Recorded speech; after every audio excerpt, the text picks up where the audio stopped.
नमस्कार दोस्तों, हर्षुल कहानियाँ चैनल पर आपका स्वागत है। मेरी कहानी है आज पिता का कर्ज। दोस्तों, यह कहानी है बिहार के एक गांव की, जिसमें विजय नाम का लड़का रहा करता था।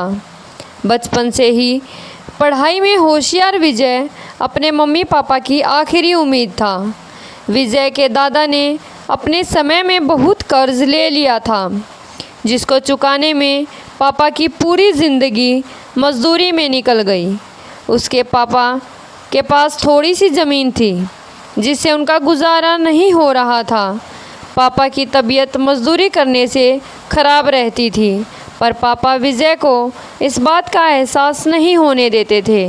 विजय को पढ़ाई में इतना होशियार देखकर उसके मम्मी पापा ने हर वह काम किया जिससे वह विजय को पढ़ा पाएं। विजय की कॉलेज की पढ़ाई ख़त्म हो गई थी। अब वह एक छोटी सी नौकरी करने लगा, जिससे उसका खर्चा निकल जाता और साथ में वह कलेक्टर बनने की तैयारी भी कर रहा था। विजय अपने वक्त का एक मिनट भी फालतू नहीं गुजारता था। विजय ने पूरी पढ़ाई और नौकरी में ही लगा दिया। विजय के पापा को यह पता था कि वह कलेक्टर बनना चाहता है, इसलिए घर की हालत बहुत ज़्यादा ख़राब होने पर भी उन्होंने विजय से कभी इस बात का जिक्र नहीं किया और न उसको अच्छी नौकरी करने के लिए कहा। दोस्तों, मेरी कहानी को शेयर ज़रूर करना। लगातार 2 साल तक विजय पास नहीं हो पाया। उसके बाद भी उसके पिता ने अपना घर और ज़मीन गिरवी रखकर विजय को आईएएस की कोचिंग ज्वाइन करवाई और उसकी नौकरी भी छुड़वाई और केवल पढ़ाई करने को कहा। विजय के पापा हमेशा उससे कहा करते, बेटा खेत और घर दोबारा आ जाएंगे, पर कलेक्टर दोबारा नहीं बन सकते।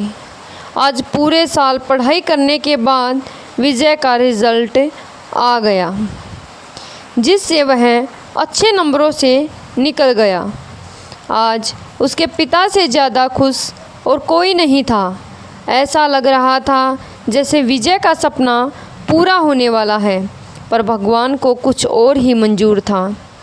विजय का कल इंटरव्यू था और सुबह से उसके पापा की तबीयत खराब थी। विजय के पापा उसकी माँ से बार बार कह रहे थे कि विजय को मत बताना, और उस दिन देर रात उनकी मौत हो गई। अब एक माँ जिसकी गोद में उसका पति गुजर गया और वह अपने दर्द को भुलाकर अपने बेटे की ज़िंदगी के बारे में सोच रही थी।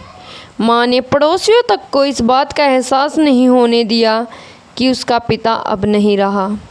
पूरी रात ऐसे रोई कि आवाज़ भी न निकले, और सुबह विजय जब इंटरव्यू देने जाने लगा, तब माँ और पापा के आशीर्वाद के लिए उसकी माँ ने पूरी हिम्मत लगा दी अपना सच छुपाने के लिए और विजय को आशीर्वाद दिया। और जब विजय ने पापा से बात करने को कहा, तो माँ बोली, पापा अब तुमसे बात नहीं करेंगे, वह कलेक्टर से बात करेंगे। इतनी बात करके माँ ने फ़ोन रख दिया। विजय का जब इंटरव्यू हो गया, तब उसे बताया गया कि उसके पिता की तबीयत खराब है, उसको तुरंत घर जाना है। विजय को एक पल नहीं लगा उसके पिता की हालत समझने में। घर पहुंचकर पिता के पैरों में गिरकर वह ज़ोर ज़ोर से रोने लगा और कहने लगा, पापा उठो, देखो मैं कलेक्टर बन गया। आज उसके पिता को वह खुशी मिली थी जिसका उनको वर्षों से इंतज़ार था, पर आज वह इस दुनिया में नहीं थे। भगवान विजय के पिता की ज़िंदगी में सुख लिखना ही भूल गए थे।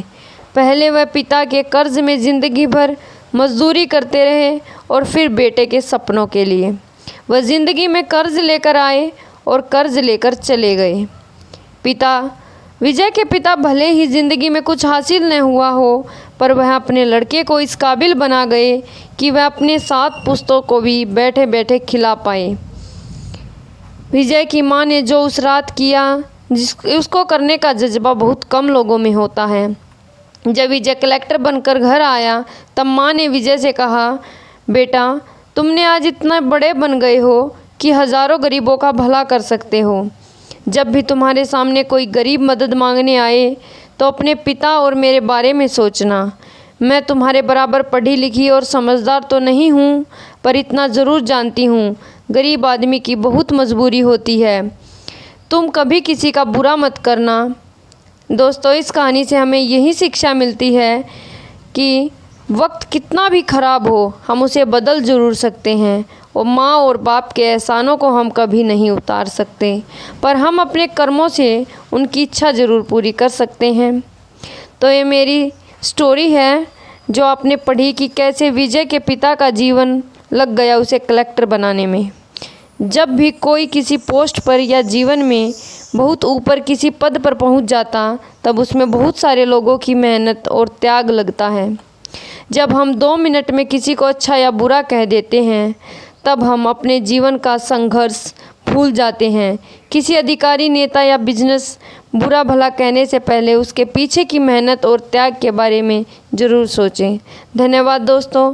मेरी कहानी आपको कैसी लगी? अच्छी लगी तो कमेंट में ज़रूर बताना और लाइक शेयर सब्सक्राइब ज़रूर करना। तो दोस्तों, हमें ऐसे ही मेहनत करनी चाहिए और अपने माँ बाप का आदर करना चाहिए। मैं आपके लिए ऐसे ही नई नई और अच्छी कहानियाँ लाती रहूँगी, अगर आप लोग सपोर्ट ज़रूर करना। धन्यवाद।